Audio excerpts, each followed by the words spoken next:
Welcome back to the RSS with Google Reader series. In order to use RSS, you need a feed reader. Google Reader is a feed reader and it's free to use.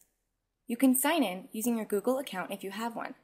If not, just click on Create an Account, fill out this short registration form, and then sign into your Google Reader account.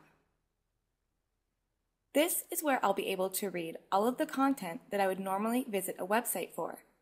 Instead of typing the typical www.thewebsitename.com into my address bar, I can simply subscribe to the RSS feed, and all of the content from that website will be brought here to my Google Reader account.